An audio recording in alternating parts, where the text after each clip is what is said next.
রাজগিরির গহীন জঙ্গল থেকে উদ্ধার হওয়া এক স্বর্ণ খড়গের ইতিবৃত্ত জানতে গিয়ে এক রহস্যের অন্তর্জালে জড়িয়ে পড়েন প্রফেসর ঐচ্ছিক রুদ্রা রায়। কিন্তু জীবনের কোন মোড়ে এনে দাঁড় করাবে এই খড়গ? ঐচ্ছিক কি পারবে এই রহস্য সমাধান করতে, নাকি অন্য কিছু অপেক্ষা করছে তার জন্য? এই সকল প্রশ্নের উত্তর নিয়েই আজকের এই গল্প সুমন চক্রবর্তীর কলমে ডাকিনীর ক্ষুধা। গল্পের সূত্রধার ও গল্প পাঠে আমি ব্রতদীপ। অন্যান্য চরিত্রে পার্থ, ইন্দ্রনীল, শাগ্নি, সায়ন্তন, শুভম, প্রদীপ্ত, বর্ণিশা, সৌরভ এবং আমি ব্রতদীপ। শুরু হতে চলেছে আজকের গল্প ডাকিনীর ক্ষুধা।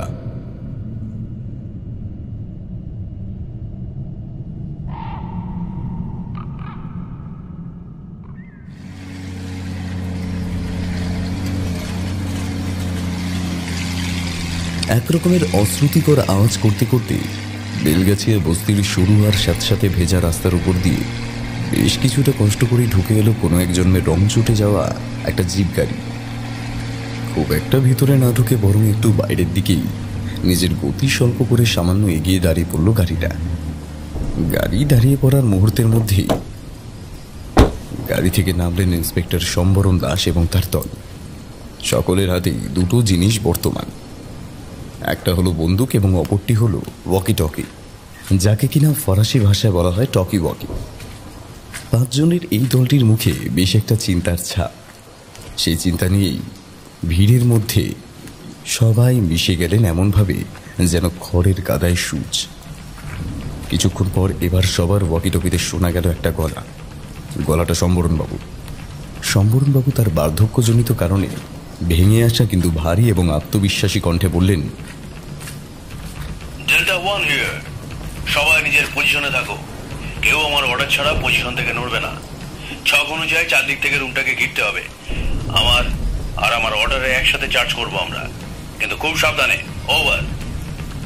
সবাই সম্বরণের কথা শুনে নিজের নিজের পজিশনে গিয়ে দাঁড়িয়ে পড়ল, আর সেই সাথেই শুনতে শুরু করল প্রমাণ। আর হয়তো 1 মিনিটের মধ্যেই এই আপাতভাবে শান্ত পরিবেশ হয়ে উঠবে অসহ্য রকমের অশান্ত।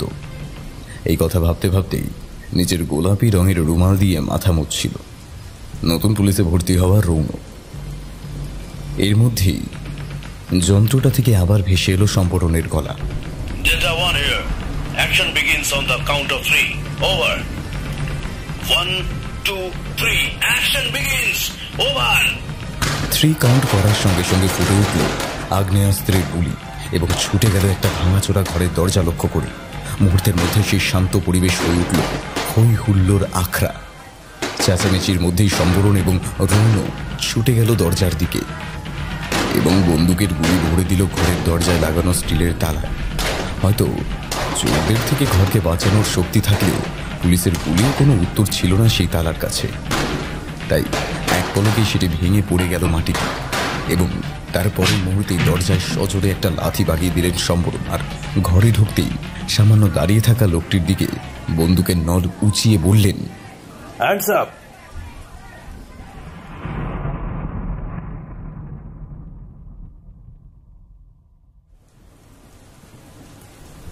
জুন মাসের এক বর্ষা স্নাত দিন। সকাল থেকে অঝোরে হয়ে চলেছে বৃষ্টি। তখন শহরের ঘড়িতে বাজে 11টা। কলকাতার কোনো এক বহুতলের একটি ফ্ল্যাটে আগের রাতের সমস্ত কুকীর্তি মদের বোতলের সাথেই শেষ করে এখন অঘোরে নিদ্রাযাপন করে চলেছেন শহরের বিশিষ্ট ইতিহাসবিদ ঐচ্ছিক রুদ্র রায়।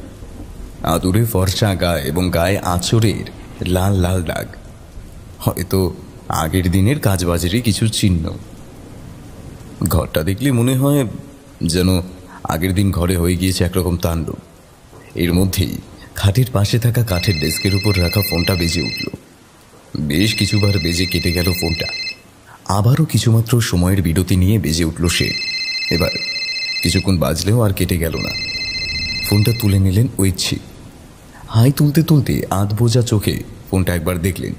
সেইটুকুতে যা বুঝলেন তা হলো কল করেছেন তারই বন্ধু অম্বরীশ প্রভা। এই অম্বরীশ হলো একজন অভিযাত্রী বা এক্সপ্লোরার। তিনি দেশের বিভিন্ন জায়গায় ঘুরে ঘুরে সেখানকার নানান মন্দিরের আর্কিটেকচারাল ডিজাইনার, অলঙ্করণ, মন্দির তৈরিতে ব্যবহৃত জিনিসপত্র এবং সেখানে দেবদেবীদের মূর্তি নিয়ে রিসার্চ করেন। হিন্দু পুরাণ সম্পর্কে অমিত জ্ঞান ও অনুরাগ পোষণ করেন এই ভদ্রলোক। এনার সাথে এনার আরও দুজন ইন্টার্নও থাকেন সবসময়। কিন্তু এই সময় হঠাৎ অম্বরীশের এই কলের কারণ বুঝে উঠতে পারলেন না ঐচ্ছিক। কলটা তুলতেই যন্ত্রাঙ্গের উল্টো দিক থেকে ভেসে এলো অম্বরীশের কথা। হ্যালো ঐচ্ছিক? হ্যাঁ বল বল। একটু ধরা কণ্ঠে উত্তরটা দিলেন ঐচ্ছিক। তুই আবার মদ খেয়েছিস? আরে না না, ওই কালকে কয়েকটা মেয়ে বন্ধু এসেছিল, তাই একটু খেয়েছি আর কি। এমনিও এখন তো আর বিশেষ কাজ কিছু নেই। হ্যাঁ হ্যাঁ, টাকা দিয়ে কিছুক্ষণের জন্য বানানো বন্ধু, তাই তো? প্রশ্নটা শুনে একটু হাসলেন ঐচ্ছিক। ছাড় এসব, বল বল, তুই কি বলবি বল। একটা অ্যাসাইনমেন্ট আছে, করবি? এতক্ষণ একটা ঘোরের মধ্যে ছিলেন ঐচ্ছিক। কথাটা শুনে যেন আনন্দে লাফিয়ে উঠলেন তিনি। অ্যাসাইনমেন্ট? কিসের? আচ্ছা থাক, আমি করব। আরে আগে শুনে তো নে। হ্যাঁ হ্যাঁ বল, আমি শুনছি। তোকে একবার রাজগীর আসতে হবে, প্রিসাইসলি পান্থ ওয়াইল্ড লাইফ স্যাংচুয়ারিতে আসতে হবে। হ্যাঁ, ওখানে জঙ্গলে কি কাজ? আসলে আমরা এখানে এসেছিলাম একটা খবর পেয়ে যে এই ওয়াইল্ড লাইফ স্যাংচুয়ারির কোর জোনে একটি প্রাচীন মন্দির রয়েছে এবং তার অবস্থা নাকি খুবই রুইন। এই এক মিনিট, তোরা একটা ওয়াইল্ড লাইফ স্যাংচুয়ারির কোর এরিয়াতে গেছিস শুধুমাত্র একটা মন্দিরের অবস্থা খারাপ বলে? তোরা পাগল? এত বেশি কথা বলিস না, দরকারি কথাটা শোন যেটার জন্য কল করেছি। আমরা প্রায় 4 দিন আগে এখানে আসি। আমরা বলতে আমি, ঋষি আর নীতিশ। এখানে আসা থেকেই আমরা দেখছিলাম যে এখানে হয়ে চলেছে প্রচন্ড বৃষ্টি। মানে তার পরিমাণ যে ঠিক কতটা তোকে বলে বোঝানো হয়তো শক্ত, যার কারণে আমরা মন্দিরে গিয়ে কিছুই গ্রাউন্ড ওয়ার্ক করতে পারিনি। অবশেষে পরশুদিন বৃষ্টি কিছুটা থামে এবং আমরা বেরিয়ে পড়ি মন্দিরের উদ্দেশ্যে। তবে সেখানে পৌঁছে দেখি মন্দির আর মন্দিরের জায়গায় নেই। মন্দিরের জায়গায় নেই? এ কি সব বলছিস? মন্দিরের জায়গায় সেখানে পড়ে শুধু পাথরের চাই, আর তার মাঝে দাঁড়িয়ে একটা দুটো আধ ভাঙা দেওয়াল। গ্রামের একটা লোক এসেছিল আমাদের সাথে, সে জানালো আগের দিন নাকি বাজ পড়ে পুরো মন্দির ভেঙে গিয়েছে। তাহলে এখানে আমাকে প্রয়োজন কোথায়? আমরা বিগত 2 দিন ধরে এখানে ধ্বংসাবশেষের মধ্যেই আমাদের রিসার্চ চালিয়ে যাচ্ছিলাম। আজকে সকালে মন্দিরের নিচের দিকটা কিছুটা খোদাই করানো হয়। হ্যাঁ, খোদাই করিয়ে? আমরা সেখানে একটা বাক্স পেয়েছি। বাক্স? কিসের? একটা কাঠের 2 হাত লম্বা বাক্স। অনেক কষ্টের পরে বাক্সটা খুলতে আমরা যখন সক্ষম হই, সেখানে আমরা পাই একটা খড়গ, 2.5 কিলোগ্রামের একটা সোনার খড়গ। কি খড়গ? তাও আবার সোনার? শুধু সোনারই নয়, আমার মতে 24 ক্যারেট সোনার। মানেটা কি? ওরকম একটা পাণ্ডব বর্জিত জায়গায় এত দামি একটা খড়গ? কিন্তু কিন্তু কার? সেটাই তোর কাজ। আমার কাজ? হ্যাঁ, এই খড়গের ইতিহাস তোকে বের করতে হবে। এটাই তোর অ্যাসাইনমেন্ট। হ্যাঁ, এটা এটা অ্যাসাইনমেন্ট? এটা আমি কি করে করব? কার না কার জিনিস। না না, এসব আমি পারবো না। সব পারবি। এমনিও যতদিন সাসপেন্ড আছিস কিছুই তো করতে পারবি না, পুরোপুরি বেকার। এই অ্যাসাইনমেন্টটা কর, হতে পারে এটা একটা বড় আবিষ্কারই হয়ে গেল। কিরে, করবি তো? ঠিক আছে। আচ্ছা, তুই এক কাজ কর, তোর ব্যাগ বইপত্র সব গুছিয়ে নে। আমি তোর প্লেনের টিকিট করিয়ে দিচ্ছি, পাটনা চলে আয়। ওখানে ঋষিকে দিয়ে আমি গাড়ি পাঠিয়ে দেবো, তুই ওখান থেকে ঠিকভাবে এখানে চলে আসতে পারবি। ঠিক আছে, বুঝতে পেরেছি। এইটুকু কথার পর ফোন রেখে দিল ঐচ্ছিক। বাইরে তখনও হয়ে চলেছে বৃষ্টি। কিছুক্ষণ বসে বিছানার পাশে জানলা দিয়ে বর্ষার চাদর পরিহিত নিজের শহরের দিকে চেয়ে রইল সে। 10 মিনিটের মধ্যেই তার ফোনটা বেজে উঠল। ফোনটা খুলে ঐচ্ছিক দেখল দুপুর 2টোর পার্টনার একটা প্লেনের টিকিটের কনফার্মেশন মেসেজ।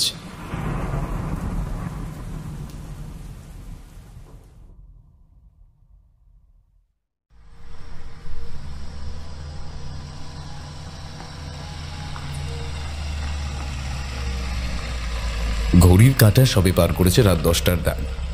গুরুচাঁদ লজের বাইরে শোনা গেল গাড়ির দাঁড়ানোর শব্দ। গাড়ি থেকে 2টো ব্যাগ হাতে নিয়ে নিচে নামলেন ঐচ্ছিক। চোখে চশমা, গলায় একটা মাফলার জড়ানো আর মুখে মাস্ক। ব্যাগ 2টো মাটিতে রেখে দূর থেকে আসার কষ্টটা হালকা করে নিলেন একটু আড়মোড়া ভাঙার মধ্যে দিয়ে। তারপরেই চশমার ফাঁক দিয়ে মেপে নিলেন লজটাকে। খুব একটা উঁচু মানের লজ নয় বললেই চলে। ঐচ্ছিক খুব শৌখিন গোছের মানুষ, তাই এসব ছোটোখাটো জায়গায় মন ভরে না তার। অগত্যা অম্বরীশ এত জোরাজোরি করছিল, নয়তো এরকম ভিখিরি মার্কা জায়গায় নিজের পায়ের ধুলো দিতেও পছন্দ করেন না ঐচ্ছিক। আর করবেনই বা কেন? একজন এত বিখ্যাত হিস্টোরিয়ান সে। হ্যাঁ, এই সময় তিনি সাসপেন্ড হয়ে রয়েছেন, কিন্তু তাতে তার দোষ কোথায়?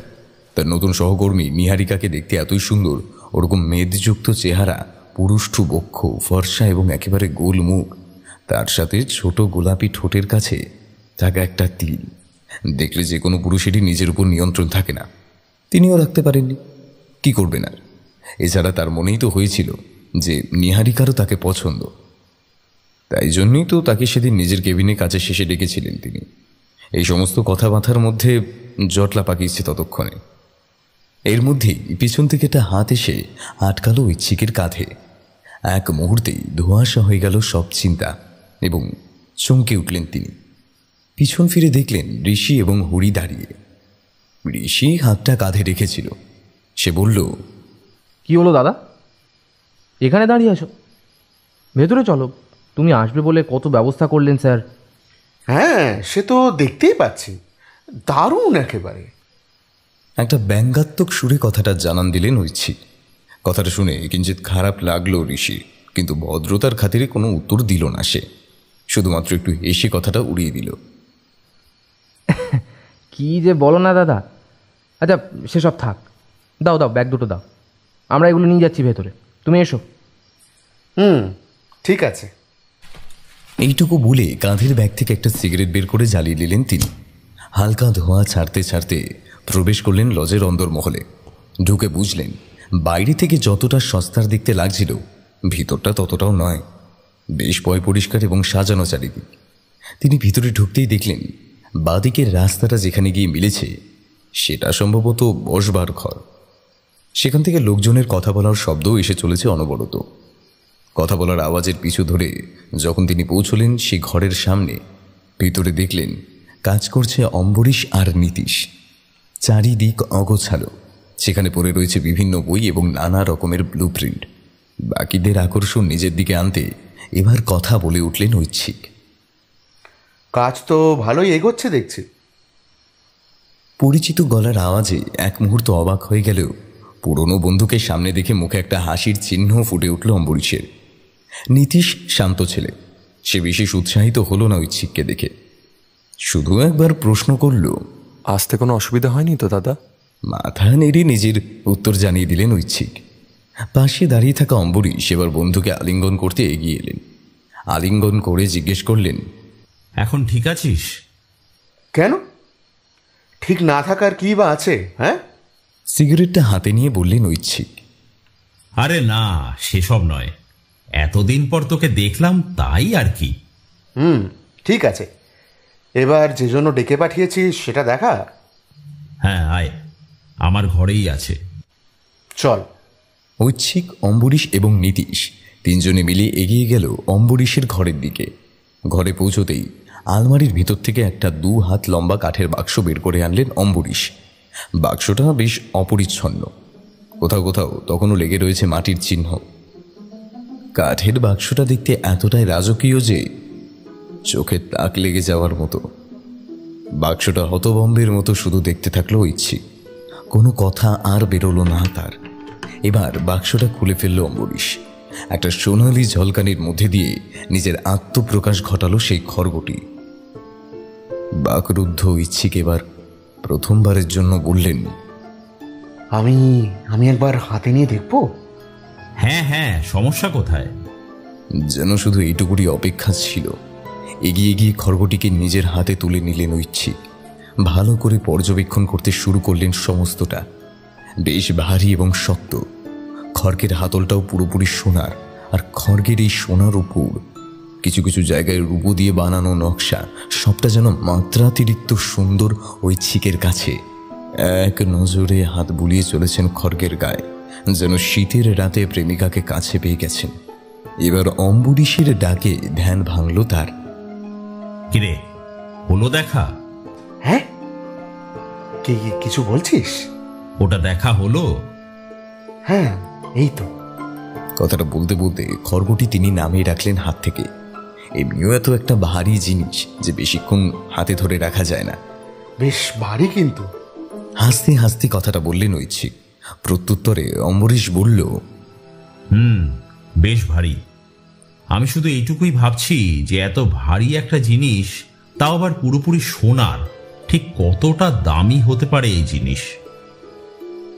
কতটার দামি তার উত্তর হয়তো আমার কাছে নেই, কিন্তু যেটা আছে সেটা হলো একটা আশা যে এটা ইতিহাসের হয়তো কোনো এক গুরুত্বপূর্ণ সময়ের প্রতীক। I hope so. এটুকু কথার মধ্যেই ঘরে এসে ঢুকল ঋষি আর হরি। কিছুক্ষণের মধ্যেই সবার মধ্যে অন্যান্য বিষয় নিয়ে কথা শুরু হয়ে গেল। তখন রাত প্রায় 11:30 বাজে। কিছুক্ষণ আগে খাওয়া দাওয়া শেষ করে সবাই নিজের ঘরে গেছে। ডিনারে খাওয়া মাটন ভুনার স্বাদ মুখে নিয়ে ঐচ্ছিক তখন দাঁড়িয়ে লজের বাইরের বাগানটার কাছটায়। এলাকাটা বেশ ফাঁকা, জনবসতির ছাপ ওই লেশমাত্র বললেই হয়। শুধু রয়েছে 3-4টি লজ, এবং লজের সামনে দিয়ে বেরিয়ে গেছে শহরায়নের প্রমাণ দিতে থাকা 4 লেন হাইওয়ে। রাতের পরিমাণ যত এখানে বাড়তে থাকে, রাস্তা দিয়ে যাতায়াতকারী গাড়ির উচ্চতাও যেন বাড়তে থাকে এবং কমতে থাকে গাড়ির পরিমাণ। এই সমস্তই হাতে একটি হুইস্কির গ্লাস নিয়ে অবলোকন করছিলেন ঐচ্ছিক, আর সাথে সাথে অল্প অল্প করে সেই হুইস্কি পৌঁছিয়ে দিচ্ছেন কণ্ঠনালী হয়ে মাথার মধ্যে। কি দেখছিস? পিছন থেকে প্রশ্ন করল অম্বরীশ। ও তুই? হ্যাঁ আয়। কি করছিস এত রাতে এখানে দাঁড়িয়ে? এই একটু বাইরেটায় এলাম। শহরে তো আর এরকম খোলা হাওয়া, শান্ত পরিবেশ পাওয়া যায় না। ঠিকই। তাই আর কি। এবার বেশ কটা দিনের জন্য এরকম শান্ত পরিবেশ পাবি, বুঝলি? মানে? দেখ, আমি জানি তুই এরকম একটা শান্ত পরিবেশ পছন্দ করিস, আর তার থেকেও বড় কথা, তুই একা কাজ করতে সব থেকে ভালোবাসিস। হ্যাঁ, সে তো অবশ্যই। আমাদের ড্রাইভার হরি, ওর বাড়ি এখান থেকে প্রায় 30-40 কিলোমিটার। গ্রামটার নাম কি যেন নাম, হ্যাঁ হ্যাঁ, গুলামগঞ্জ। আর এমনিও আমাদের কাল শহরে ফিরতে হবে কয়েকটা কাজে। তাই আমি ভাবছিলাম তোকে যদি হরির সাথে কটা দিন পাঠিয়ে দেওয়া যায়, তাই আর কি। তুই ওখানে এই খড়গটা নিয়ে রিসার্চ কর, সমস্যা তো কিছুই নেই। এই না না, এমনি এদো গ্রামে নামে আমি থাকবো না। শান্তি ভালো লাগে তাই বলে ওখানে অতদিন না না। আরে তোরই সুবিধা, ওখানে শান্তিতে কাজবাজ করতে পারবি। দেখ, তুই বুঝছিস না, ওখানে এই কাজ হলেও আমার ওই কাজ হবে না, আর আমি ওসব ছাড়া একদিনের বেশি থাকতে পারি না। একটা কাতর আর্জি এবং বিরক্তি মেশানোর সুরে কথাটা বলল ঐচ্ছিক। তুই এত চিন্তা করছিস কেন? সবকিছুর ব্যবস্থা আমি করে রেখেছি ওখানে, যে কদিন থাকবি ওখানে। কথাটা শুনে একটু খুশির রেখা খেলে গেল ঐচ্ছিকের মুখে। আছে? তুই কাল ওখানে যা, হরি সমস্ত ব্যবস্থা করে দেবে। ঠিক আছে, কিন্তু খড়গটা ছাড়া কিভাবে রিসার্চের এসব কাজ করব বলতো? খড়গ ছাড়া কেন? ওটা নিয়ে যার সাথে। ওটা নিয়ে যাব? অত দামি একটা জিনিস। না না, ঠিক আছে, তোর উপর ভরসা আছে আমার, আর হরি তো থাকছেই। আচ্ছা। এরপর আরও কিছু সময় এই বিষয়ে কথাবার্তার পরে একে অপরকে বিদায় জানিয়ে উভয়ই রওনা হলো নিজেদের ঘরে।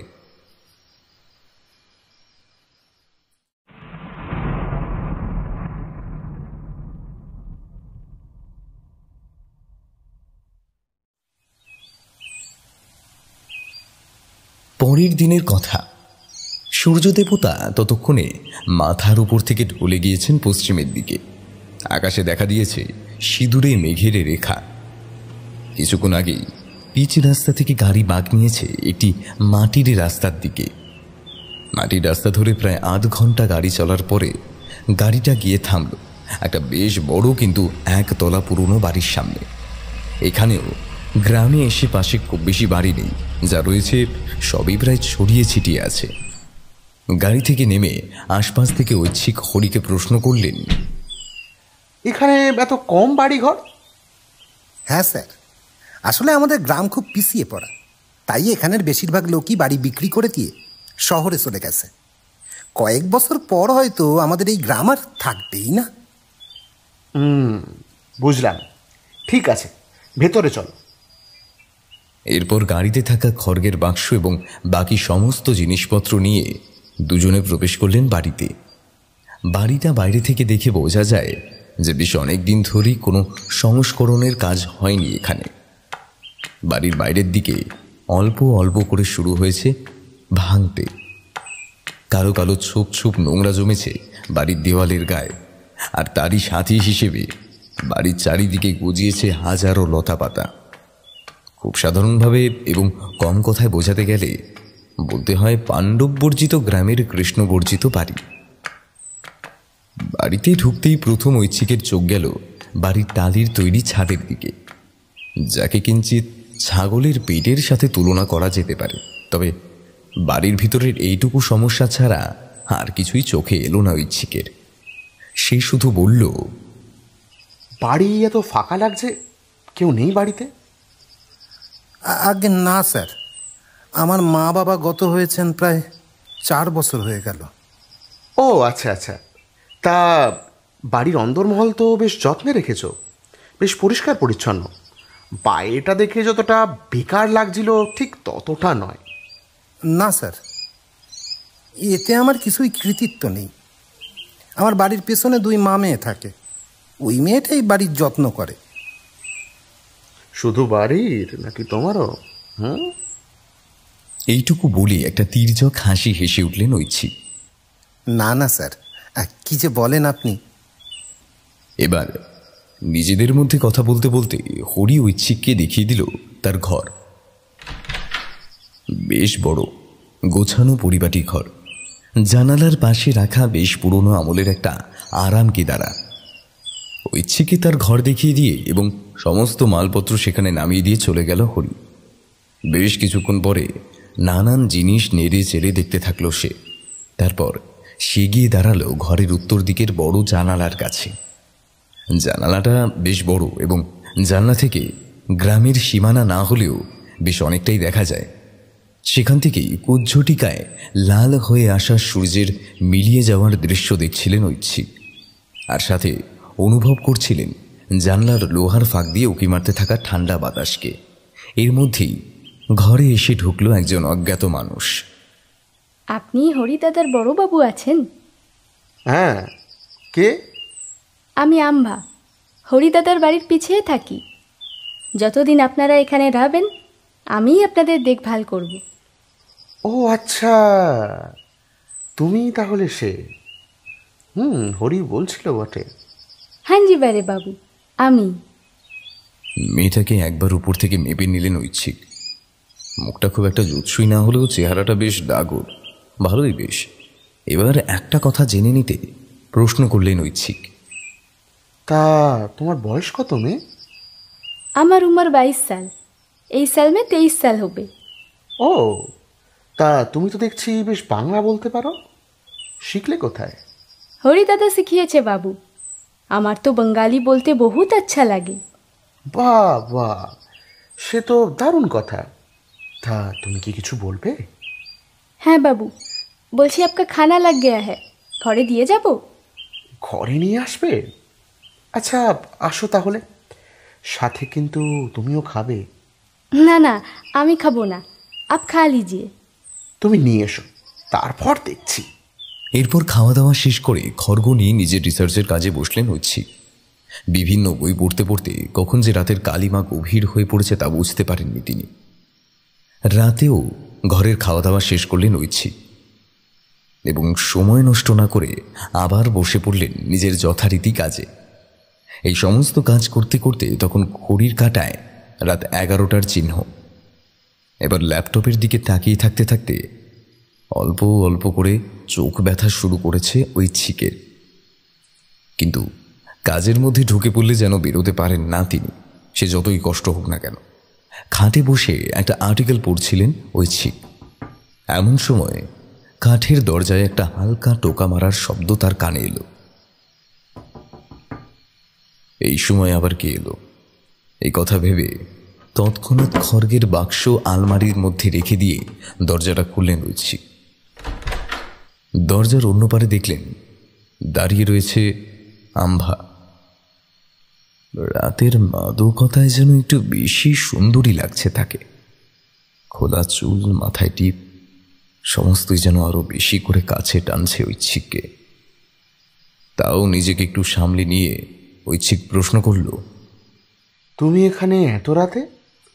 কিছু চাই? ना ना बाबू, कुछ नहीं चाहिए, हरि दादा ने भेजा। এইটুকু কথাতেই সবটা বোঝা হয়ে গেল ঐচ্ছিকের। এসো, ভেতরে এসো। আম্ভা ভিতরে ঢুকতেই ঐচ্ছিক বন্ধ করলো ঘরের দরজা এবং বের করে আনলো নিজের মধ্যেকার জানোয়ার সত্তাকে।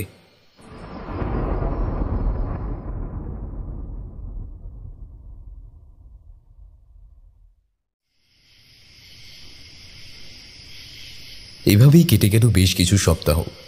ভালো মন্দ সমস্ত কিছুর মধ্যে দিয়ে নিজের রিসার্চকে ঠিক মতো এগিয়ে নিয়ে যেতে থাকলেন ঐচ্ছিক। এইরকমই একটি সন্ধ্যাবেলা জানালার পাশে বসে পুরনো ভারতের ইতিহাস সংক্রান্ত একটি বই পড়তে ব্যস্ত সে। এর মধ্যেই বেজে উঠল ফোন। ফোন তুলতেই সে দেখল কলটা অম্বরীশে। একটু গলা পরিষ্কার করে নিয়ে ফোনটা রিসিভ করলো সে। হ্যাঁ বল। কিরে, ওখানে সব ঠিকঠাক? মোটামুটি গ্রামে যেরকম হয় আর কি। বুঝলাম। তা যে বিষয়ে কলটা করা, কিছু উদ্ধার করতে পারলি? খড়গের? হ্যাঁ, আর নয় তো কিসের? হ্যাঁ, তবে কোনো পারফেক্ট হিস্ট্রি আমি জানতে পারিনি। As expected. ওরকম একটা জিনিসের তবে তবে কি? তবে একটা থিওরি আছে। থিওরি? শুনি একটু। তো তুই বিম্বিসারের নাম শুনেছিস তো? হ্যাঁ, সে তো শুনেইছি। এই সম্রাট অশোকের বাবা তো? না, এই ভুলটাই তো সবাই করে। সম্রাট অশোকের বাবার নাম ছিল বিন্দুসার, আর আমি যার কথা বলছি সে বিম্বিসার। ও আচ্ছা। হ্যাঁ, তো এই বিম্বিসার ছিলেন হর্যঙ্ক বংশের প্রথম রাজা। একজন ডাকাতের ছেলে ছিলেন বিম্বিসার। মাত্র 15 বছর বয়সে 544 খ্রিস্টপূর্বে নিজের অদম্য সাহস এবং কূটনৈতিক বুদ্ধি বলে তিনি ভারতের বুকে রাজত্ব শুরু করেন। যদিও এই সাল নিয়ে নানান মুনির নানা মত রয়েছে। বিম্বিসারের রাজধানী ছিল পাটলিপুত্র, অর্থাৎ বর্তমান পাটনা জেলা। জীবনের প্রথম দিকে তিনি যুদ্ধ, ধন ও সম্পত্তি ইত্যাদির আশ্রয় নিলেও পরবর্তীতে তিনি ধর্মের, বিশেষত বৌদ্ধ ধর্মের প্রতি নিজের আগ্রহ প্রকাশ করেন। বিভিন্ন হিন্দু, জৈন এবং বৌদ্ধ ভিক্ষুকদের সাহায্যও তিনি করতেন। হ্যাঁ, তো এর সাথে খড়গের সম্পর্কটা কোথায়? বলছি পুরোটা শোন। এই সমস্ত ধর্মচর্চা কোনো কিছুই বিম্বিসারের ছেলে অজাতশত্রু পছন্দ করতেন না। তাই তিনি নিজের বাবাকেই সিংহাসনচ্যুত করার পরিকল্পনা করেন এবং কিছু সময় পরে তা করেও ফেলেন, আর তারপরেই তাকে জেলে বন্দি করে দেন। এমতাবস্থায় সম্রাট বিম্বিসারের স্ত্রী তার সমস্ত ধন ও সম্পত্তি অজাতশত্রুর হাত থেকে বাঁচাতে একজন ঋষির সাহায্য নেন। সেই ঋষি সমস্ত ধন ও সম্পত্তি নিজেদের ধ্যানের জন্য বানানো 2টি গুহায় রেখে দেন এবং মন্ত্র বলে গুহাটি বন্ধ করে দেন।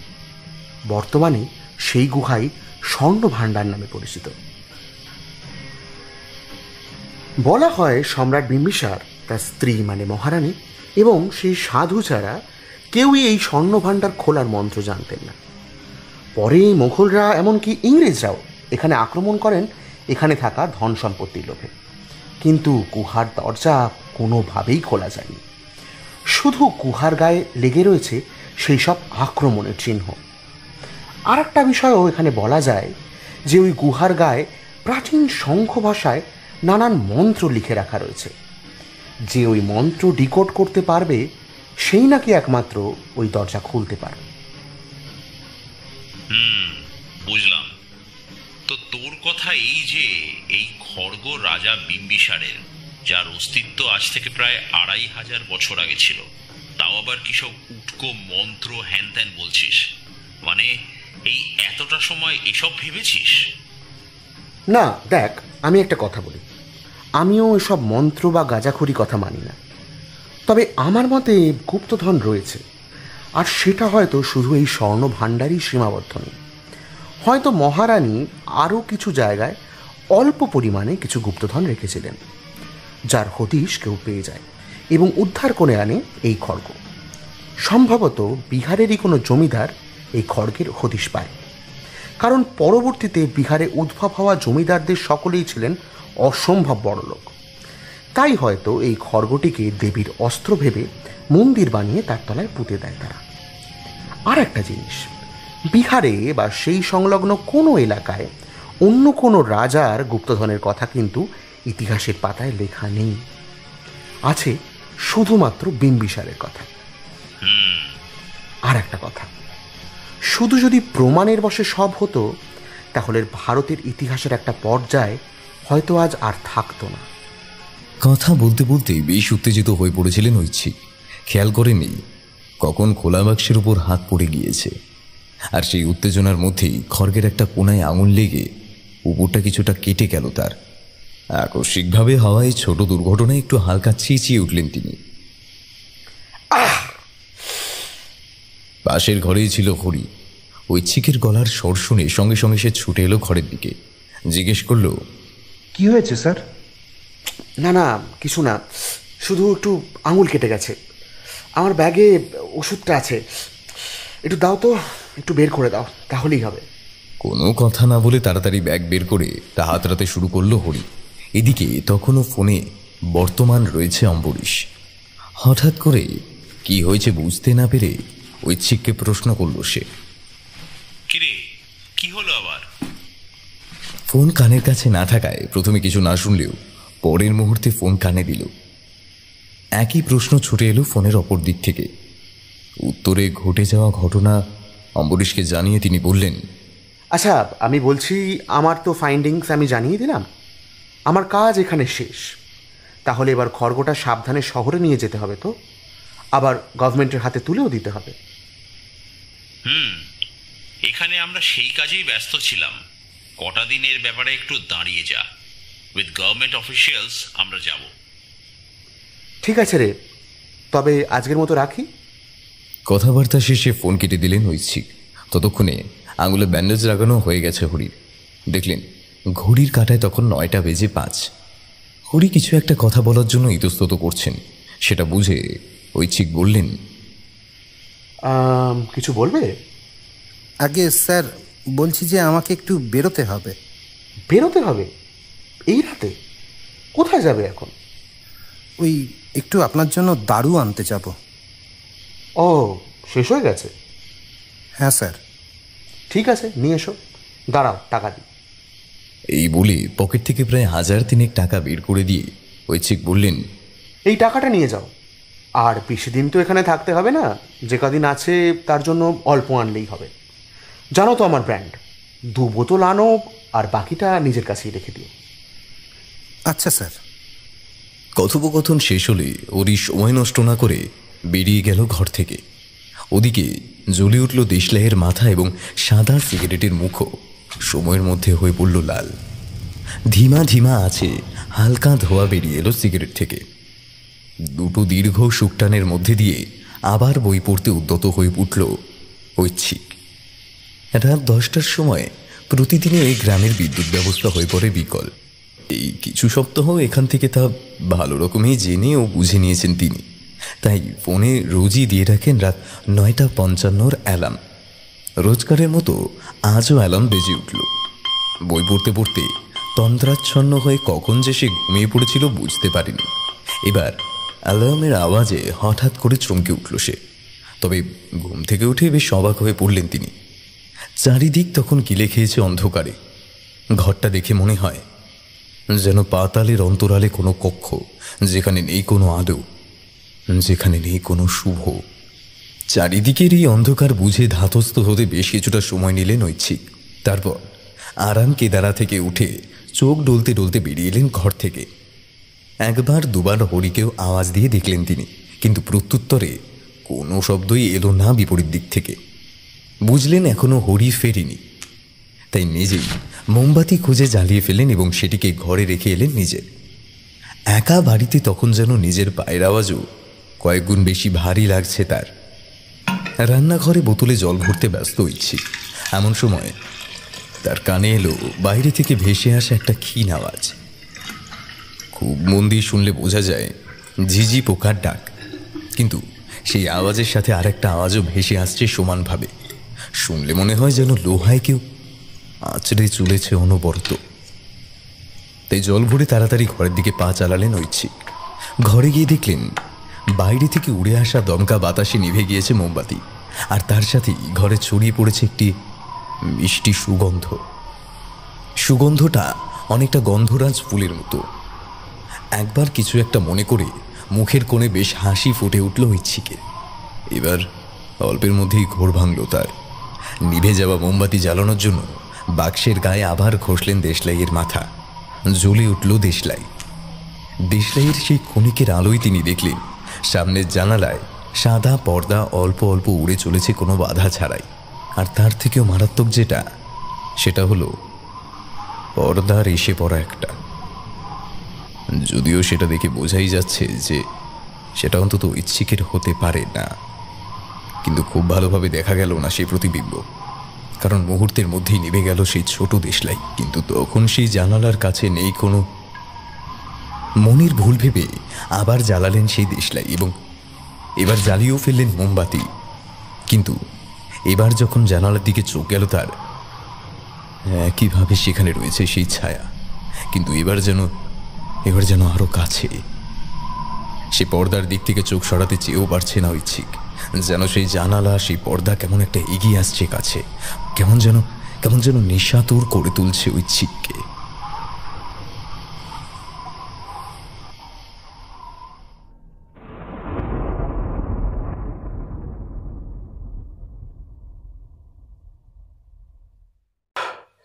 জল জল ক্ষীণ এবং আর্ত একটা স্বরে কথাটা বলল ঐচ্ছিক। বাবু, আপকো হোশ আ গয়া? বলে উঠল আম্ভা। আবারও জলছে কাতর আরতি জানালো ঐচ্ছিক। এই যে বাবু, ইয়ে লিজিয়ে, এক মিনিট, मैं पिला देती हूँ। আম্ভার কোনো প্রতিক্রিয়া এলো না ঐচ্ছিকের তরফ থেকে। শুধু দুটো চোখ তাকিয়ে রইল। সেই চোখে রয়েছে শুধু মায়া এবং আত্মসমর্পণ। মায়ের মতো খুব যত্ন করে ঐচ্ছিককে জলটা খাইয়ে দিলেন আম্ভা। তখনও খাটে যন্ত্রের মতো শুয়ে রয়েছে ঐচ্ছিক। শরীর তখনও গরম আগুনের মতো, জ্বরে ভেঙে আসছে সব অঙ্গ প্রত্যঙ্গ।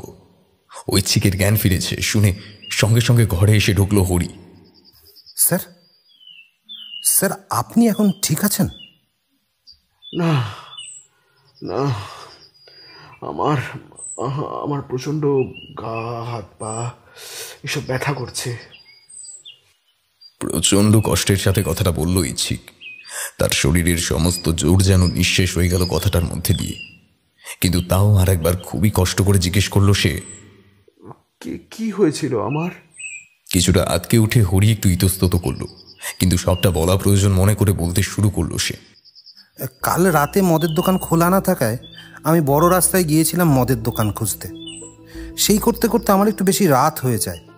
রাত 11টা নাগাদ আমি যখন বাড়ি ফিরে দেখি আপনি অজ্ঞান হয়ে মাটিতে পড়ে রয়েছেন আপনার ঘরে, এবং আপনার পাশে বসে কেঁদে চলেছে আম্ভা।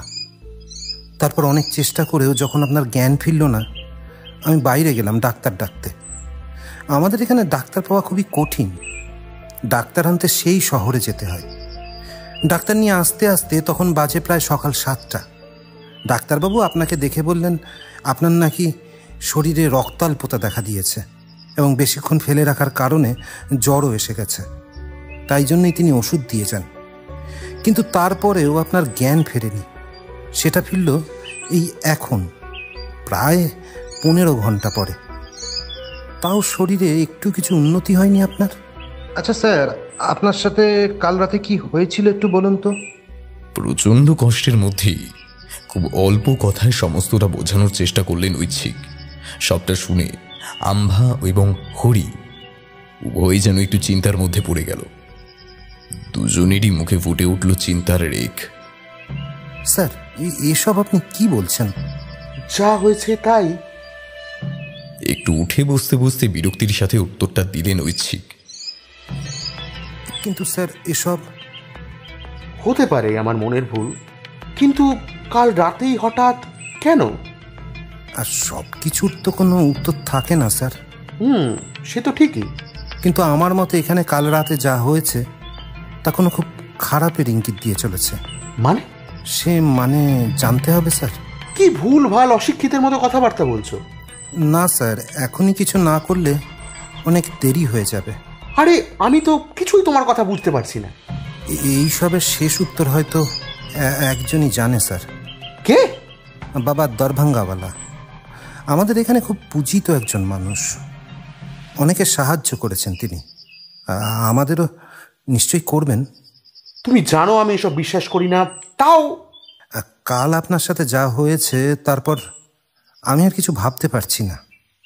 এখন শুধু সেই আমাদের সাহায্য করতে পারবেন। এবার এই সামান্য কথাটুকু বলে উত্তেজিত হয়ে ঘর থেকে বেরিয়ে গেল হরি। ঘরে শুধু রইল আম্ভা এবং অসুস্থ ঐচ্ছিক। ফিরতে ফিরতে হরির বাজল প্রায় বিকেল 5:30। গ্রাম্য জায়গা, এখানে সন্ধ্যা নেমে আসে একটু বেশি তাড়াতাড়ি এবং একটু বেশি অন্ধকার সাথে নিয়ে। সেরকমই আজও সূর্য দিগন্তে অস্ত যাওয়ার কিছু সময়ের মধ্যেই আকাশ সেজে উঠেছে অন্ধকারের বর্মে। যেন আজ অনেক বেশি ভয়ানক এই সন্ধ্যা, অনেক বেশি ঘাতক। শরীরে একটু উন্নতি হয়েছে ঐচ্ছিকের, এখন অন্তত বসে ঠিকভাবে কথাটুকু বলতে পারছে সে। খাটে শুয়ে আম্ভার দেওয়া ঔষধ খাচ্ছিল সে। ইতিমধ্যেই সে দেখল মুখে একটা খুশির হাসি নিয়ে ভিতরে ঢুকছে হরি। আগের থেকে যেন অনেকটা শান্তি পেয়েছে। হরি, এরকম হাসছো যে? তাকে অনেক কষ্টে অবশেষে পেয়েছি।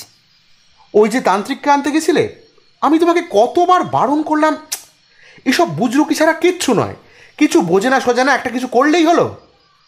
বিরক্তির সুরে একসাথে কথাগুলো বলে গেলেন ঐচ্ছিক। যা দেখা যায় না, যা বোঝা যায় না, তবে যদি বুজরুকি হয় তাহলে তাহলে বায়ুও বুজরুকি, আমাদের অন্তরের সেই আত্মাও বুজরুকি। কথাটা বলে উঠল একটা বেশ ভারী এবং ঘষা ঘষা পুরুষ কণ্ঠ। কথাটা বলতে বলতে এবার ঘরে ঢুকলেন একজন বেশ বয়স্ক ভদ্রলোক। কালো বসন পরিহিত লোকটি উচ্চতায় প্রায় 6 ফুট এবং বেশ ভারী চেহারা যুক্ত, যেন মৃত্যুর থেকে কালো তার গায়ের রং। মুখে ভর্তি দাড়ি, মাথায় লাগানো সাদা বিভূতি এবং তারই মাঝখানে লাল রঙের একটি মোটা তিলক। গলায় একটি রুদ্রাক্ষের মালা ছাড়া আর কোনো বস্তু নেই। আর সব থেকে ভয়ানক হলো তার চোখ। দেখলে মনে হয় তার সেই চোখের অন্ধকার কোটরে বাস করে সমস্ত পিশাচ, সমস্ত অশুভ। লোকটাকে দেখে আম্ভাও ভয়ে সরে গেল কিছুটা। এক দৃষ্টি সেই তান্ত্রিকের দিকে তাকিয়ে রইলেন ঐচ্ছিক। হরি বলে উঠল, ইনি হলেন বাবা দরভাঙ্গাওয়ালে। ইনি? কিন্তু ইনি তো বাংলা বলছেন, কিভাবে তাহলে? নাম শুনে তো মনে হচ্ছে ইনি ইনি বিহারি। উত্তেজিত ঐচ্ছিক প্রশ্ন ছুড়ে দিল বাবার দিকে। মৃদু হেসে একটা হাত কোমরের পিছন দিকে নিয়ে বাবা বললেন, দেখো বাবা, আমি পরিব্রাজক মানুষ, সন্ন্যাসী মানুষ। কখনো থাকি মহাবোধি মন্দিরে তথাগতর কাছে, তো কখনো থাকি বারাণসীর ঘাটে, আবার কখনো মা তারার কাছে, তারাপীঠে। তাই তাই অনেক ভাষাই আমার জানা, আমার বোঝা। কথা শুনে আর কোনো উত্তর বা প্রশ্ন মুখে এলো না ঐচ্ছিকের। অন্যদিকে হরির চোখে ততক্ষণে ফুটে উঠেছে অসম্ভব গর্বের ছাপ। সে জানে, সে বুঝতে পারছে যে এবার সব ঠিক হবে। কোথায় সেই খর্গ? বের করো দেখি। প্রশ্ন করলেন বাবা। তুমি তুমি ওনাকে খড়গের কথা বলেছ? একটু ভয়ে ভয়ে উত্তরে হরি বলল, স্যার উনি জানতে চেয়েছিলেন। ঐচ্ছিক তো তোমার নাম। হ্যাঁ শোনো, আমার এই বাড়িতে প্রবেশের পর থেকেই মনে হয়েছে যে এখানে কিছু একটা ঠিক নেই। কোনো একটা খুব খারাপ কিছুর আবির্ভাব হয়েছে এখানে। তুমি বলো সেই খড়গ কোথায়? আলমারিতে। হরি, ওটা বের করে এখানে আনো। বাবার কথা মতো হরি বের করে আনলো সেই খড়গ এবং খুলে সাজিয়ে রাখলো বাবার সামনে। কিছুক্ষণ ভালো করে দেখার পরে এবার হাতে তুলে নিলেন সেই খড়গ এবং মুহূর্তের মধ্যে বন্ধ করে নিলেন নিজের চোখ। কিছু সময় পর চোখ খুলে ঐচ্ছিককে প্রশ্ন করলেন, কখনো কি তোমার হাত এই খড়গের আঘাতে কেটে গেছে? হ্যাঁ, কালকে। কিন্তু কেন বাবা? তুমি বুঝতেও পারছো না নিজের কত বড় ক্ষতি তুমি করে ফেলেছো। কি বলছেন বাবা? পাশ থেকে প্রশ্ন করল হরি। তোমরা জানো এই খড়গ কি কাজে ব্যবহার হয়? এই ধরনের নিখাত সোনায় তৈরি খড়গ মানুষ বলি দিতে ব্যবহার হয়, আর তাও আবার ডাকিনী সিদ্ধ হতে। নিশ্চুপ ঘরে তখন বিরাজ করছে শ্মশান সুলভ নীরবতা।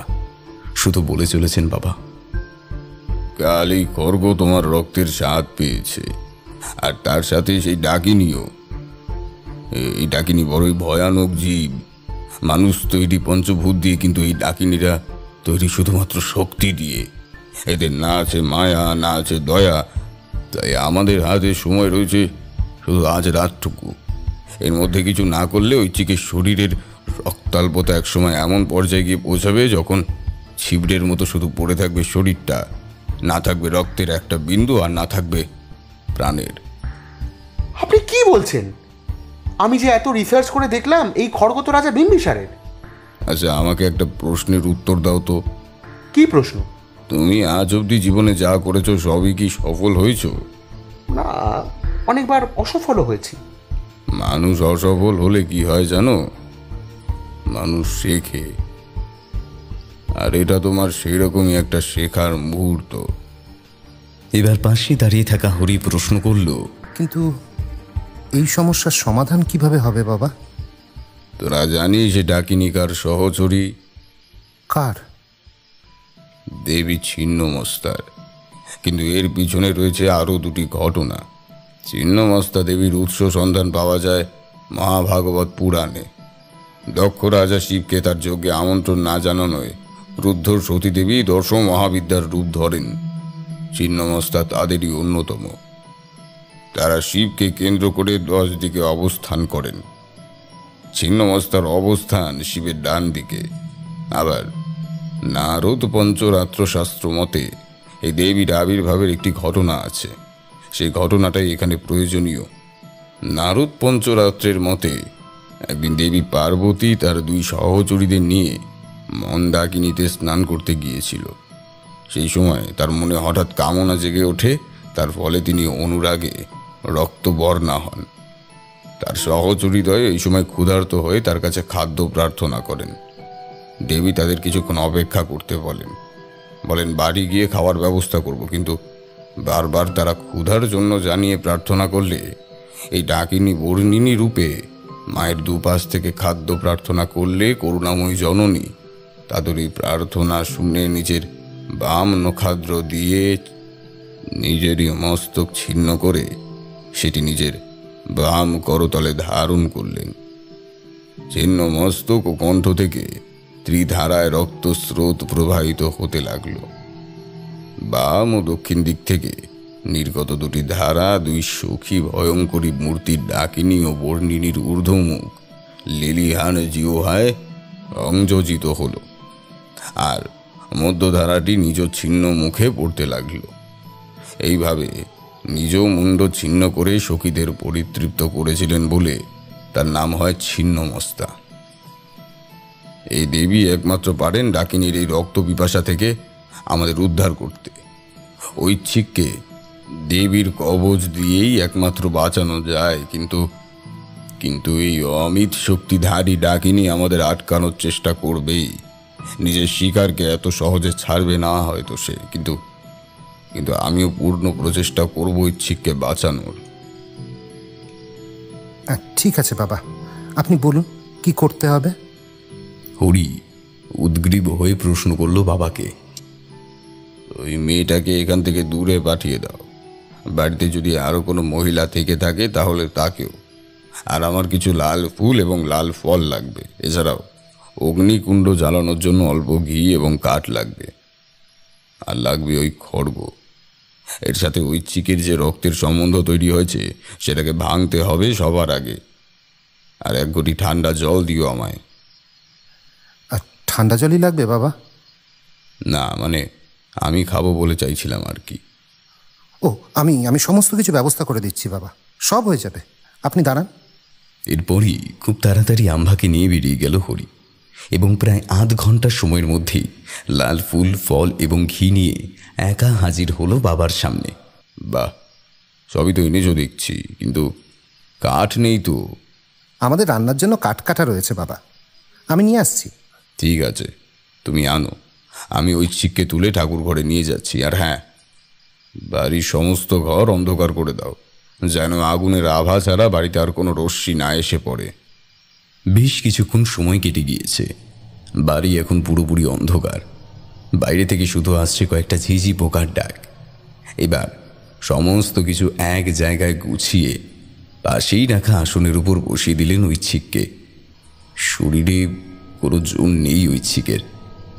ভালো করে কিছু দেখতে এবং বুঝতেও পারছে না সে। পুজোয় বসার আগে শুধু ডাক্তারের দেওয়া কয়েকটা ওষুধ খেয়েছে, যাতে মাঝপথে অজ্ঞান না হয়ে পড়ে সে। অন্যদিকে নিজের কাঁধের বস্তা থেকে বাবা বের করে আনলেন একটি ছোট্ট কৌটো। কৌটো খুলে তার মধ্যে থেকে একটি ছোট বাটিতে ঢেলে দিলেন সামান্য সিঁদুর।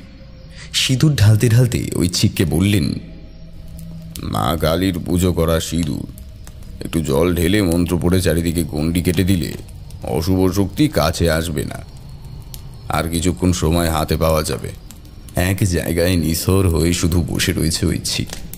অন্ধকারের মধ্যেই শুধু সামনে জ্বলতে থাকা আগুনের ফুলকি দেখে চলেছে সে। এবার চারিদিকে ধীরে ধীরে ছড়িয়ে পড়ল একটা খুব বাজে গন্ধ। এতক্ষণ ধরে গণ্ডি কাটার কাজ করছিলেন বাবা। এবার কাজ শেষ হলে গন্ধটা এসে পৌঁছলো তার নাকেও। তার আগমন ঘটেছে। ঐচ্ছিক, বাবা তুমি এক মনে এখানে বসে থাকবে, বাইরে যা হয়ে যাক তুমি এখানেই বসে থাকবে। ঐচ্ছিকের কাঁধে হাত দিয়ে এইটুকু বলে দেবী আরাধনায় বসে পড়লেন বাবা। অগ্নিকুণ্ডে এবার ঘিয়ের ফোঁটা ঢালতে শুরু করলেন তিনি। এক একটা ফোঁটার সাথে আরো গনগনে হয়ে উঠল আগুনের লেলিহান শিখা। শ্রী ক্রি ক্রি ভাই বজ্র বৈরচনীয়ে স্বাহা। শুরু হয়ে গেল গগনভেদী মন্ত্রপাঠ। মন্ত্রপাঠের মধ্যে দিয়ে প্রথমে আপেল এবং রক্তজবা ফুঁকে সমর্পণ করে দেবীকে আবাহন করলেন বাবা। এবার মন্ত্রপাঠের সাথে সাথেই যেন ভারী হয়ে উঠল চারিদিকের বাতাস। বাইরে তখন শুরু হয়েছে বৃষ্টি। এক একটা মন্ত্রের সাথে সমস্ত দিক বিদিক এক করে দিয়ে শুরু হয়েছে বজ্রপাত। এবার সিঁদুর মাখানো খড়গ মন্ত্র পড়ে মায়ের পায়ের কাছে রাখা মাত্রই বাইরে থেকে হরির আর্ত স্বরে চিৎকারের আওয়াজ ভেসে এলো, বাবা বাবা বাবা আমাকে বাঁচান বাবা। হরির চিৎকার শুনে ঐচ্ছিক উঠতে যাবে এমন সময় তার হাত চেপে ধরলেন বাবা। মন্ত্র পড়তে পড়তেই মাথা নাড়িয়ে ঐচ্ছিকের নিজের জায়গাতে বসতে বললেন তিনি। এবার গন্ধ এত বেশি তীব্র হয়ে গেল যে নিজেকে আর সামলাতে পারল না ঐচ্ছিক। তার মুখ থেকে বেরিয়ে এলো বমি। শুধু বমি নয়, ভেদ বমি। এবার আর সময় নষ্ট না করে বাবা নিজের গুরুমন্ত্র পড়ে শেষবারের জন্য আরাধ্য মহাদেবকে মনে করে নিয়ে ঐচ্ছিকের হাতে একটি তাবিজ বেঁধে দিতে গেলেন। অন্যদিকে তখনও বাইরে ব্যথায় চিল্লিয়ে চলেছে হরি। এবার তাবিজ ঐচ্ছিকের হাতে পড়াতে গিয়ে কেমন যেন একটা বৈদ্যুতিক প্রতিক্রিয়া অনুভব করলো সে। তাবিজ সহসে ছিটকে পড়ল প্রায় কিছু হাত দূরে। কি হলো? এরকম তো হওয়ার কথা নয়। হ্যাঁ, কিছুক্ষণ ভেবে নিয়ে এবার প্রশ্ন করলেন বাবা। ঐচ্ছিক, বাবা তুমি আমাকে একটা প্রশ্নের উত্তর দাও। কি বাবা? তুমি কখনো কোনো মহিলাকে কামোত্তক বাসনা নিয়ে চেয়েছো? চুপ করে আছো কেন? বলো। ঐচ্ছিক, আমার উত্তর চাই, উত্তর দাও, নয়তো নয়তো কি যে সমস্যা আমাদের উপর এখনই আছড়ে পড়তে চলেছে তুমি তুমি ভাবতে পারবে না। হ্যাঁ বাবা, আমি আমি চেয়েছি। হে ভগবান, হে মা, আমাকে আমাকে ক্ষমা করো। কি হয়েছে বাবা, আপনি এরকম করছেন কেন? নিজের শরীরের যাবতীয় কষ্ট নিয়েই প্রশ্ন করল ঐচ্ছিক। দেবী ছিন্নমস্তা কামরত মদনরতির উপরে অধিষ্ঠান করেন, অর্থাৎ তিনি যাবতীয় কামনা বাসনার দমন করেন।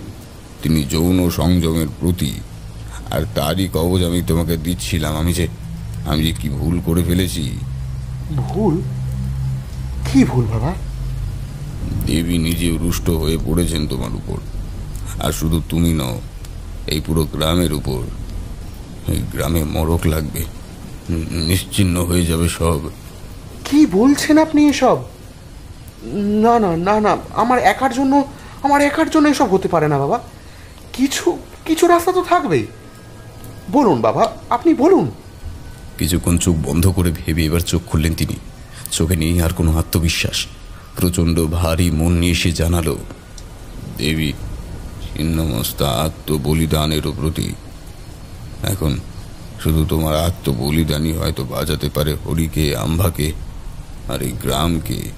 কথাটা শুনে কেঁদে উঠল ইচ্ছিকের মন। মুখে কোনো প্রতিক্রিয়া উঠল না ফুটে, শুধু চোখ দিয়ে বেরিয়ে এলো 2 ফোঁটা জল। আর চোখের আগে ভেসে উঠল এই গ্রামেরই একটি ছোট্ট বাচ্চা মেয়ে, যে রোজ একবার করে দেখা করতে আসতো তার সাথে। মনের মধ্যে কোথাও যেন একটা আওয়াজ তখনও বলছে, এখনো অতটাও খারাপ তুই হয়ে যাসনি। গ্রামটাকে বাঁচা ইচ্ছিক, গ্রামটাকে বাঁচা। তাই আর কিছু না ভেবে সম্মতি দিয়ে ফেলল সে, এবং মাটিতে মাথা ঠেকিয়ে বসে পড়ল সে। রাগে দুঃখে বাবাও বলতে পারলেন না আর কিছু। ঐচ্ছিক দেখল বাবাও নিজের চোখ বুজেছেন। নিজের হাতে তিনি তুলে নিলেন সেই খড়গ। অন্যদিকে মাথা ঝুঁকিয়ে বসে থাকা ঐচ্ছিক বিড়বিড় করে, আমাকে ক্ষমা করবেন ম্যাম, বলে একটা মৃদু হাসল। শেষ মুহূর্তে তার নাকে আবার এসে লাগলো সেই চেনা গন্ধরাজ ফুলের গন্ধ। এবার সব দুঃখ সংবরণ করে খড়গ চালিয়ে দিলেন বাবা।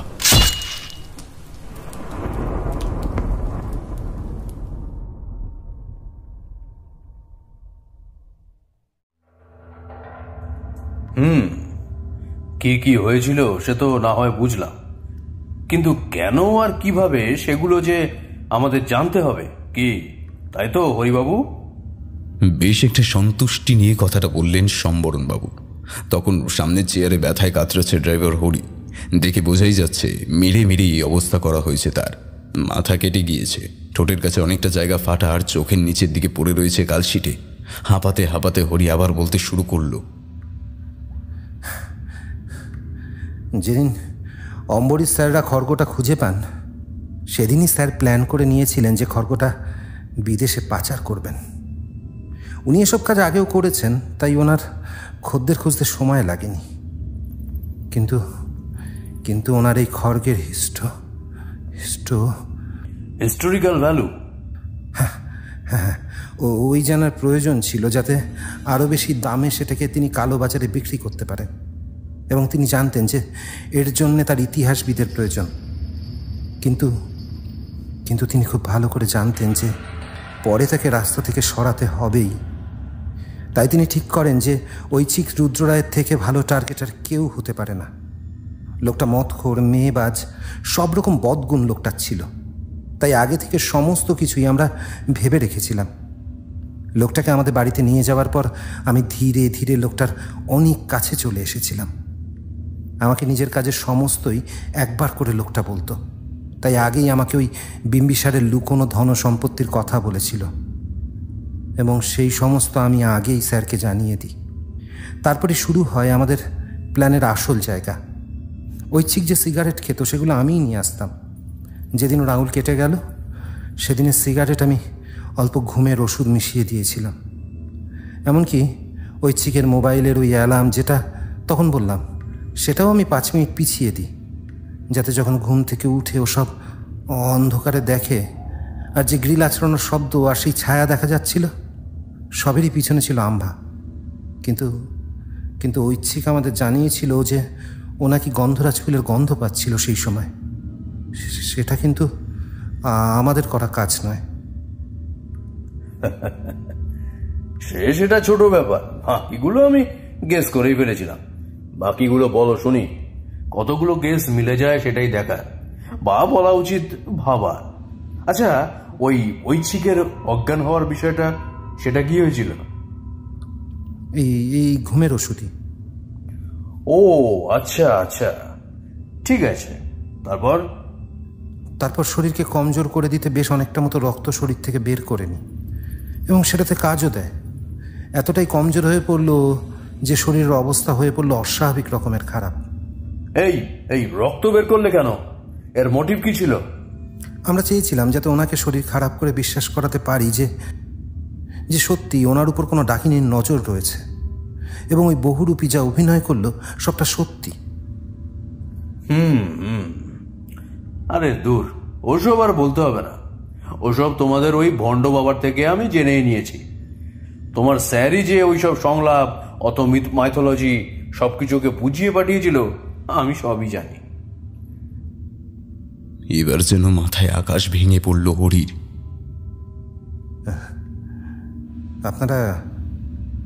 আপনারা ওনাকে ধরে নিয়েছেন? শুধু ওকেই না, আম্বাকেও। আজকাল কল রেকর্ড ট্রেস করা খুব সোজা। কিন্তু আমার দুটো প্রশ্ন আছে।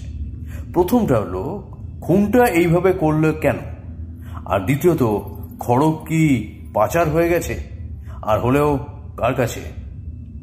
খুনটা এইভাবে এই কারণেই করেছিলাম যাতে সবার নজর এই খুনের দিকে আসে। অন্যদিকে স্যার ঠিকমতো খড়গ পাচার করে দিতে পারেন। আর হ্যাঁ, খড়গ পাচার আমরা করে ফেলেছি, অনেক টাকায়, কয়েকশো কোটি টাকায়। আমি জানতাম যে সন্দেহ আসবে আমার দিকে, তবে এত টাকার লোভ ছাড়তে পারিনি। একজন মানুষকে মারতে এত সূক্ষ্ম এবং এত প্ল্যানিং, এইভাবে সত্যি ভাবনার বাইরে। টাকা স্যার, এতগুলো টাকা। এই সমস্ত কথা হরি বুঝছে। এমন সময় টেবিলে রাখা সম্বরণবাবুর ফোনটা বেজে উঠল। প্রথমে ঢুকলো একটা মেসেজ, আর তারপরেই একটা কল। হ্যাঁ স্যার, ওকে স্যার, বাকিদেরও হয়ে যাবে। এবার ফোনটা রেখে দিলেন সম্বরণবাবু, এবং তার সাথে সাথেই করে টেবিলের উপর রাখা বন্দুকটি হাতে নিয়ে চালিয়ে দিলেন, এবং আগ্নেয়াস্ত্রের গুলি গিয়ে বিঁধে গেল হরির মাথায়। সবাই অবাক, তাকিয়ে রয়েছেন সম্বরণবাবুর দিকে। তিনি হেসে বললেন, টাকা ঢুকে গেছে? এই রৌনক। পাশে দাঁড়িয়ে থাকা রৌন বলল, হ্যাঁ স্যার। এই ওই বাবাজির এফআইআর লেখা হয়েছে? না স্যার। গুড, আত্মহত্যা করিয়ে দাও তাহলে। একটা পেঁচানো সুরে বললেন সম্বরণবাবু। এই বডিটা পরিষ্কার করো, লিখবে সেলফ ডিফেন্সের ক্যাজুয়ালিটি। নাও গেট লস্ট। এইটুকু বলে ব্যাংকে আসা 5.5 কোটি টাকার আনন্দে সিগারেট ধরালেন সম্বরণ। প্রথমে তিনি এমন ছিলেন না, তবে আইনের জাতাকলে হয়ে গেছেন। সিগারেটটা ফুঁকতে ফুঁকতে শুধু একটাই আনসলভ প্রশ্নটা মাথায় পাক খেয়ে চলেছে তার। গন্ধরাজ ফুলের গন্ধ, কিন্তু কিভাবে? এবার ভাবতে গিয়ে হঠাৎ চাকরি জীবনের মাঝামাঝি দিকের একটি কেসের ব্যাপারে তার মনে পড়ল। কেসটা ছিল ওই ঐচ্ছিক রুদ্র রায়ডি। তখন সে কলেজের এক উর্তি ছেলে, যে কিনা নিজের কলেজেরই ম্যাডামকে রেপ করে খুন করেছিল। Total psychopath. শুধুমাত্র নিজের বাবার পয়সার জোরে বেঁচে গিয়েছিল ঐচ্ছিক। সেই শিক্ষিকার নাম ছিল রিনিতা গুহ। এই রিনিতা গুহই সবসময় মাথায় গুজে রাখতেন সেই গন্ধরাজ ফুল। তাহলে কি নিজের খুনের প্রতিশোধ নিতে এতগুলো বছর পর ফিরে এসেছিল সে? কথাটা ভাবতে ভাবতে মাথায় বিন্দু বিন্দু ঘাম জমল ইন্সপেক্টর সম্বরণ দাসের।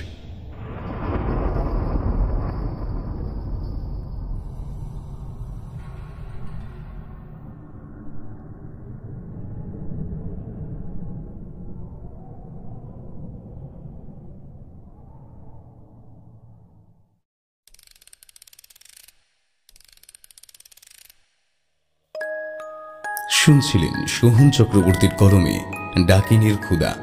সম্পাদনা এবং কাস্টিংয়ে সৌরভ এবং শ্রেয়া। পরিচালনা ও ভিডিওর ভিজুয়াল এফেক্টসে সৌরভ এবং প্রায়ণ। এডিটিংয়ে সায়র। পোস্টার ডিজাইন কৃষ্ণেন্দু মণ্ডল। আমাদের গল্পটি ভালো লেগে থাকলে লাইক করে দেবেন এবং আপনাদের মূল্যবান মতামত কমেন্টে জানাতে ভুলবেন না। আরও নতুন নতুন গল্প শুনতে চ্যানেলটি সাবস্ক্রাইব করে পাশে থাকা বেল আইকনটি প্রেস করে দেবেন, যাতে নতুন কোনো গল্প এলে তা সরাসরি সবার আগে পৌঁছে যায় আপনার কাছে। শুনতে থাকুন মিডনাইট ফ্যান্টাসি।